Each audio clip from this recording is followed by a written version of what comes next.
नमस्कार, आप देख रहे हैं के न्यूज इंडिया और खबर उत्तराखंड में आप सभी का स्वागत है। खबरों की ओर बढ़ेंगे उससे पहले एक नजर आज की हेडलाइंस पर। सीएम धामी ने प्रदेशवासियों को सावन महीने के प्रथम सोमवार की दी शुभकामनाएं। कहा, भगवान शंकर आप सभी की मनोकामनाएं करे पूरी। राष्ट्रपति चुनाव के लिए मतदान जारी। सीएम पुष्कर सिंह धामी ने देहरादून में राष्ट्रपति चुनाव हेतु किया मतदान।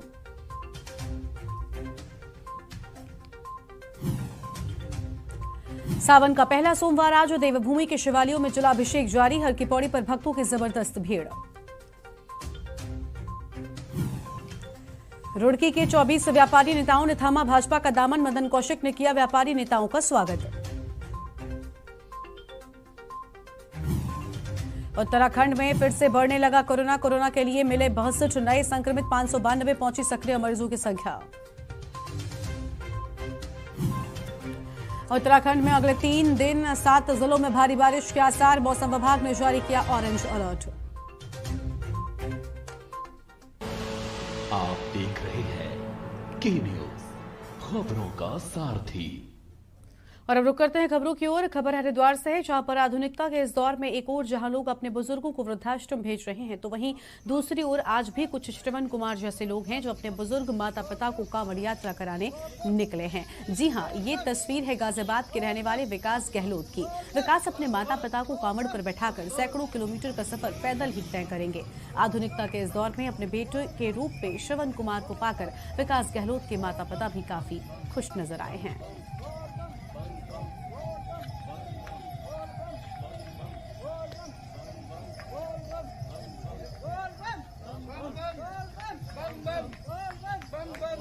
भगवान जाने जी, भोले शंकर। इन्होंने कहा था कि पिताजी मैं एक दिन आपको हरिद्वार की यात्रा करवा के लाऊंगा मम्मी जी, और वो दिन आज ये दिन है जी। अब हमें बड़ी खुशी है और भगवान भोले शंकर इसकी यात्रा सफल करे जी। जैसा इसने हमारे लिए चाहे ऐसी भगवान इसका मनोकामना पूरी करे जी, तो यही चाहते हैं सब। इसका उद्देश्य ये सर, मैं ये बताना चाहता हूँ कि श्रवण कुमार आज भी जिंदा है, हमारे दिल में है। अपने यूथ भाइयों से मैं कहना चाहता हूँ कि ऐसा ही करके कुछ दिखाओ। 125 है जी, 125-27 है जी। मन में कोई भाव नहीं आया, ये काफ़ी टाइम से मैंने सोच रखा था कि मुझे ये करके दिखाना है, और मैं करके दिखाऊंगा सर, अगर भोलेनाथ का आशीर्वाद रहा। और अब सीधी तस्वीरें आपको हम दिखाते हैं, जहां पर एनडीए के उपराष्ट्रपति पद के उम्मीदवार अपना नामांकन दाखिल करने के लिए पहुंचे हैं। सीधी तस्वीर आपकी टीवी स्क्रीन पर आपको हम दिखा रहे हैं, जहां पर जगदीप धनखड़ यहां पर नामांकन दाखिल करने के लिए पहुंचे। और ये तस्वीरें आप देख पा रहे हैं, साथ में मौजूद हैं प्रधानमंत्री नरेंद्र मोदी, रक्षा मंत्री राजनाथ सिंह, गृहमंत्री अमित शाह, जेपी नड्डा, नितिन गडकरी, ये सभी यहाँ पर मौजूद हैं और नामांकन की शुरुआत हो चुकी है। तो एनडीए के उपराष्ट्रपति पद के उम्मीदवार यहाँ पर नामांकन दाखिल करते हुए नजर आ रहे हैं। एनडीए के उम्मीदवार नामांकन दाखिल करने पहुंचे हैं। ये तस्वीरें आपकी टीवी स्क्रीन पर आपको हम लगातार दिखा रहे हैं। प्रधानमंत्री नरेंद्र मोदी की मौजूदगी है, जेपी नड्डा यहाँ पर मौजूद हैं और रक्षा मंत्री राजनाथ सिंह, गृहमंत्री अमित शाह, सड़क एवं परिवहन मंत्री नितिन गडकरी यहाँ पर मौजूद नजर आ रहे हैं। और मौजूदगी में ही एनडीए के उपराष्ट्रपति पद के उम्मीदवार का यहाँ पर नामांकन शुरू हो चुका है। और सबसे महत्वपूर्ण बात यह है कि इस वक्त जो राजनीतिक गणित है वो भी उनके पक्ष में है, और ऐसे में अगर वो चुनाव जीत जाते हैं और भारत के उपराष्ट्रपति बनते हैं तो उनको राज्यसभा के वो सभापति भी होंगे और राज्यसभा के संचालन की जिम्मेदारी भी उनके पास होगी। और उनका जो पुराना अनुभव है, चाहे वो संसद का अनुभव हो, राजस्थान विधानसभा का अनुभव हो, या उसके अलावा 1990-91 के दौर में चंद्रशेखर की सरकार में वो पार्लियामेंट्री अफेयर्स मिनिस्टर रह चुके हैं, तो उसका अनुभव है। ये सारा अनुभव उनके काम आएगा। और इस वक्त ये सीधे दृश्य हम आपको दिखा रहे हैं संसद भवन से, जहां पर एनडीए के उपराष्ट्रपति पद के उम्मीदवार जगदीप धनखड़ इस वक्त नामांकन दाखिल करवा रहे हैं। प्रधानमंत्री नरेंद्र मोदी वहां पर मौजूद हैं, गृह मंत्री अमित शाह, रक्षा मंत्री राजनाथ सिंह, बीजेपी।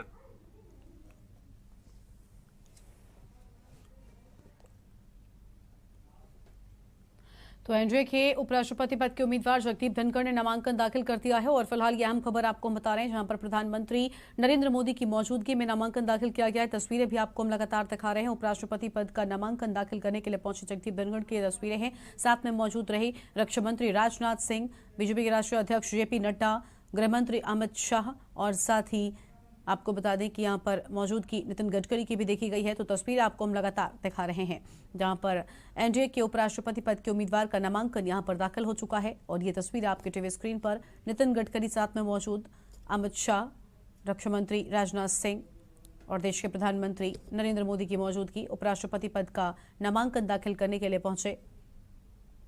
और एनडीए के उम्मीदवार जगदीप धनखड़ ने नामांकन दाखिल किया है। तो फिलहाल ये तस्वीर आपके टीवी स्क्रीन पर आपको हम लगातार दिखा रहे हैं।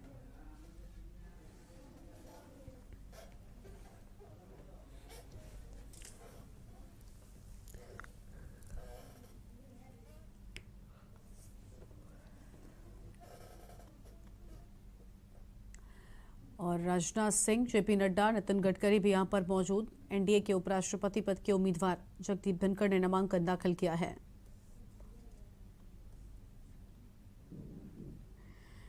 और इसी पर विस्तार से बातचीत करने के लिए हमारे साथ में दिल्ली से रेजिडेंट एडिटर अमित दुबे जी जुड़ चुके हैं। अमित जी, एक और वोटिंग जारी है सुबह 10 बजे से राष्ट्रपति चुनाव के लिए, वहीं दूसरी ओर एनडीए के उपराष्ट्रपति पद के उम्मीदवार जगदीप धनखड़ भी नामांकन दाखिल कर चुके हैं। क्या जानकारी है? और जी बिल्कुल, देखिए क्योंकि उपराष्ट्रपति के लिए चुनाव होना है और ऐसे में पहले ही एनडीए ने अपना प्रत्याशी घोषित किया था जगदीप धनखड़ को, और अब आज उन्होंने अपना नामांकन दाखिल कर दिया। हालांकि विपक्ष ने भी अपना प्रत्याशी घोषित किया, लेकिन अब तक उसका नामांकन नहीं हुआ।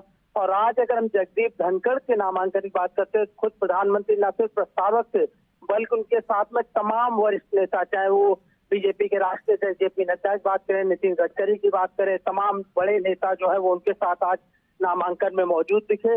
और दूसरी बड़ी चीज की बीजेपी खास तौर पे जगदीप धनखड़ को किसान नेता के रूप में प्रोजेक्ट कर रही है कि आखिर एक किसान परिवार से आए हुए नेता को वे राष्ट्रपति बना रहे हैं। क्योंकि हमने देखा था कि किस तरह से किसान आंदोलन में विपक्ष जो है वो लगातार सरकार को कानून किसान विरोधी बोल रहा था। और ऐसे में जगदीप धनखड़ की बात करें तो राजस्थान के झुंझुनू से आते हैं। हालांकि 2003 में ही बीजेपी ज्वाइन करी है, उससे पहले वे कांग्रेस के नेता थे, उससे भी पहले जनता दल के नेता थे, जबकि वे मंत्री भी रहे हैं केंद्र सरकार में। और ऐसे में क्योंकि राजस्थान से आते हैं, राजस्थान में चुनाव भी होने वाला, तो कई राजनीतिक समीकरणों से भी जोड़ के इसे देखा जा रहा है। हालांकि वर्तमान में पश्चिम बंगाल के गवर्नर है और बीजेपी एक बड़ी उपलब्धि मान रही है कि इस बार उन्होंने किसान परिवार से किसी शख्स को यहाँ पे उपराष्ट्रपति के लिए उम्मीदवार बनाया है। बिल्कुल बिल्कुल। अमित जी, अगर बात करें जो राजनीतिक गणित है वो क्या कुछ कहता है, क्या लग रहा है? क्योंकि एक तरफ द्रौपदी मुर्मू जिनको लेकर आज वोटिंग हो रही है, बिल्कुल साफ नतीजे लगभग स्पष्ट नजर आ रहे हैं, जो समर्थन है उनको काफी ज्यादा मिला हुआ है। ऐसे में उपराष्ट्रपति के चुनाव में क्या कुछ राजनीतिक गणित है, उसको लेकर कुछ कहना चाहेंगे आप?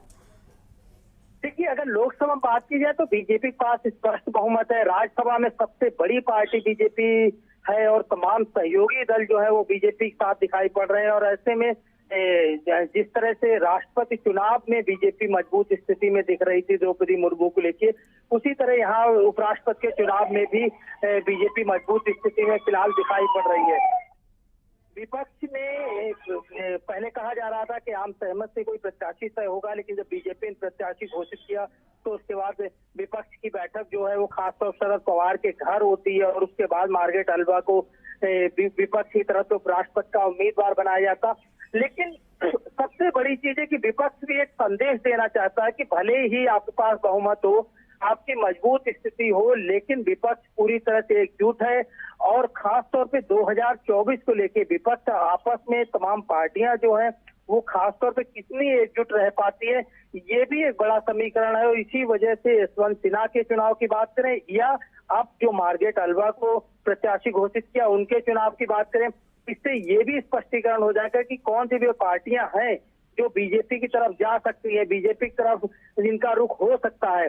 तो तमाम चीजें जो है वो राजनीतिक समीकरण है। हालांकि 2024 में लोकसभा का चुनाव होना है, लेकिन राजस्थान जहां से खास तौर पे जगदीप धनखड़ की बात करें, जगदीप धनखड़ आते हैं तो वहां इसी साल चुनाव होने वाला है। और ऐसे में कांग्रेस वहां पे गवर्नमेंट है और जाहिर तौर पे गुजरात के साथ राजस्थान में भी चुनाव होना है, तो कहीं ना कहीं राजनीति इफेक्ट भी इस चीज का आएगा। ये तमाम विशेषज्ञ इस बात को मानते हैं और यही बड़ी वजह है कि जो भी राष्ट्रपति या उपराष्ट्रपति के प्रत्याशी घोषित किए जाते हैं उन्हें लेके कहीं ना कहीं राजनीतिक गणित भी शामिल होता है।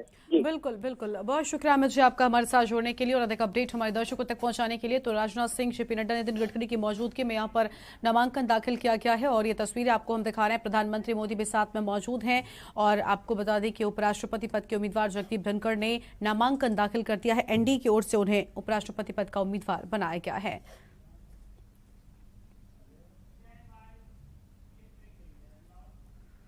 तो एनडीए की ओर से उपराष्ट्रपति पद के उम्मीदवार जगदीप धनखड़ ने अपना नामांकन दाखिल कर दिया है। प्रधानमंत्री मोदी, रक्षा मंत्री राजनाथ सिंह, गृह मंत्री अमित शाह, जेपी नड्डा, नितिन गडकरी की मौजूदगी में नामांकन दाखिल किया गया। एक छोटे से ब्रेक के लिए रुकते हैं, फौरन हाजिर होंगे।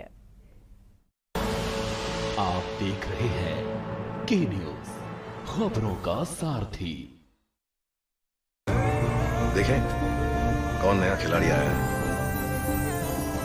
समझा देते हैं, प्यार से समझाएंगे। ये तो अपनी जुबान है। जुबान एक हो तो दिल भी एक होने चाहिए। विमल बोलो जुबान केसरी। आप देख रहे हैं के न्यूज, खबरों का सारथी। ब्रेक के बाद आप सभी का स्वागत है। खबर है ऋषिकेश से, जहां पर सावन के पहले सोमवार पर शिवालयों में जलाभिषेक हुआ है। नीलकंठ महादेव सहित ऋषिकेश के पौराणिक मंदिरों पर मध्यरात्रि से शिव भक्त कांवड़िए और श्रद्धालु जलाभिषेक कर रहे हैं। हर हर महादेव के जयकारों से गुंजायमान हुआ है नीलकंठ धाम। तो वहीं शिव भक्तों की सुरक्षा के पुलिस प्रशासन ने पुख्ता इंतजाम भी किए हुए हैं।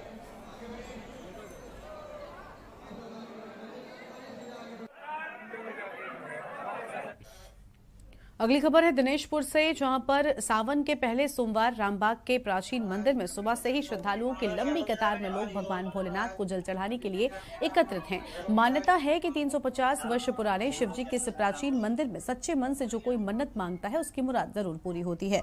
तो वहीं आपको बता दें कि आदिवासी के समय इस मंदिर की उत्पत्ति हुई। काफी कुछ विशेषताएं हैं दिनेशपुर के साथ साथ दूर दराज से लोग भगवान भोलेनाथ के दर्शन कर जल चढ़ाने के लिए यहाँ पर आते हैं।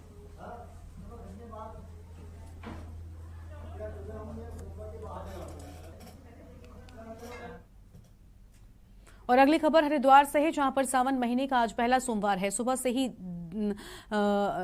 दर्शन करने वालों का और श्रद्धालुओं का मंदिरों में तांता लगा हुआ है। गृह मंत्रालय ने जारी की गई एडवाइजरी के बाद मंदिरों की सुरक्षा बढ़ा दी है। उप जिलाधिकारी पूरन सिंह राणा ने जानकारी देते हुए बताया कि सभी मंदिरों में वो कांवड़ मेला, क्षेत्रीय गंगा घाट पुलिस प्रशासन का कड़ा पहरा है। वहीं सावन महीने के पहले सोमवार को श्रद्धालुओं में खासा उत्साह भी देखने को मिला है। कनखल स्थित दक्षेश्वर महादेव प्रजापति मंदिर में स्थानीय लोगों के साथ साथ देश के कोने कोने से श्रद्धालु आकर जलाभिषेक कर रहे हैं।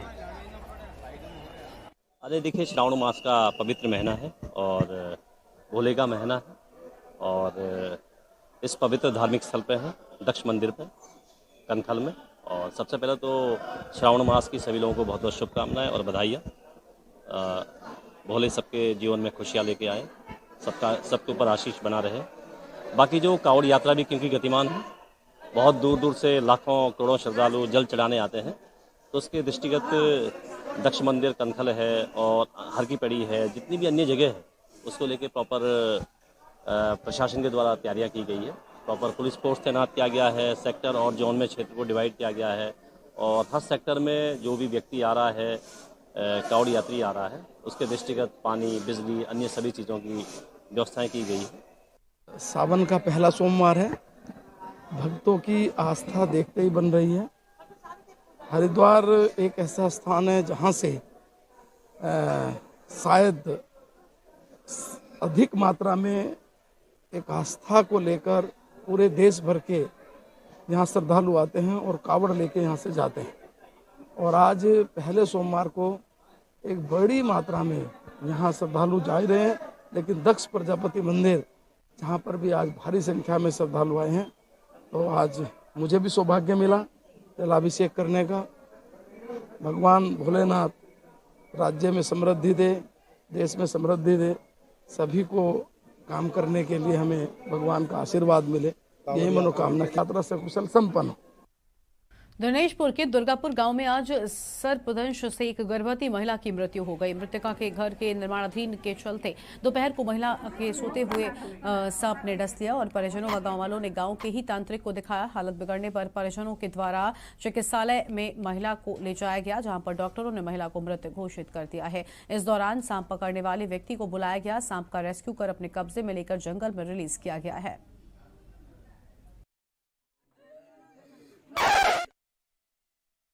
सुबह 10 बजे की घटना है। सुबह 10 बजे हमारे बहू अंदर बैठा था, उस समय सांप ने डस लिया था। खटिया के नीचे से सांप निकाल के डसा। फिर लगभग 10:30 बजे के करीब हम लोग गाड़ी वड़ी जुगाड़ करके सीधा बासपुर ले गए। बासपुर जाते जाते जब वहाँ पहुँचा तो डॉक्टर ने मृत्यु घोषित कर दिया। आया था लमसम 11 साढ़े 11 बजे, तो मैं तुरंत यहीं पे पहुँचा। उसके बाद सांप मेरे को मिल नहीं रहा था। मैं भी एक यूट्यूबर हूँ, मैं वीडियो शूट करते करते सांप को भी निकाल रहा था। जैसे ही वहाँ पे खड़िया को हटाया गया, उसके बाद वहाँ से निकला एक इंडियन स्पेक्टिकल कोबरा, जिसको मैंने सुरक्षित रेस्क्यू करके उसके बाद नेचुरल हैबिटेट में रिलीज कर दिया। और अगली खबर है डोईवाला से, जहां पर एक और उत्तराखंड में हरेला पर्व बड़े ही हर्षोल्लास के साथ मनाया जा रहा है और जगह जगह पर वृक्षारोपण व वृक्षों को लगाने और बचाने की मुहिम चलाई जा रही है। तो वहीं डोईवाला में एक दुर्भाग्यपूर्ण घटना घटित हुई है। भूमाफियाओं ने हरेला पर्व के अवसर पर बांस के हरे पेड़ व आम के हरे पेड़ों को चंद लालच के चलते आग के हवाले कर दिया, जिसे देखकर स्थानीय ग्रामीणों व पर्यावरण प्रेमियों में भारी आक्रोश है। और इस मामले को लेकर सभासद बलविंदर सिंह ने कहा कि चंद रुपयों के लालच में हरेला पर्व के दिन पेड़ों को इस तरह से जलाना बहुत गलत है। आग लगा के साथ साथ बांस के साथ साथ ये आम के पेड़ आप देख रहे होंगे, ये देखिए ये सब कुछ जल गया। और ये जो ये प्लॉटिंग ये कर रखे हैं, ये सब अवैध प्लॉटिंग है। और आप देखिए, इनसे कोई पूछे, इन्होंने कोई R3 में कराई। ये पूरे नगर पालिका क्षेत्र में बहुत गलत कार्य हो रहा है और हम इसकी शिकायत MDD है प्लस सिंचाई विभाग, ये सिंचाई विभाग की 30 फुट की नहर बताते हैं। सिंचाई विभाग को कहेंगे इसका डिमार्केशन कीजिए और बहुत ही जल्दी इस पर कार्रवाई होगी। कल हम SDM से भी मिलेंगे इस बारे में। उनका जो जमीन है वो मर चुका है।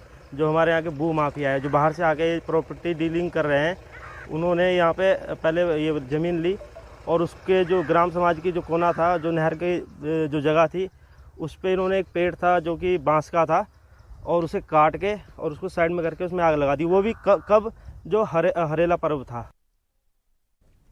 और इस साल गुरुवार की 14 जुलाई से सावन के पवित्र महीने की शुरुआत हुई है। ये महीना खासतौर पर भगवान शंकर को पसंद है और हमारे शास्त्रों एवं पुराणों के अनुसार सावन महीना भगवान शिव एवं माता पार्वती को समर्पित बताया जाता है। भगवान शिव को सावन का महीना आखिर अत्यंत प्रिय क्यों है? और साथ ही साथ आपको बता दें कि तुलसीदास जी ने रामचरितमानस में सावन के महीने के बारे में क्या लिखा है और सावन में बेल पत्रों से भगवान शिव की पूजा क्यों की जाती है, ये सब कुछ देखिए हमारे इस खास रिपोर्ट में।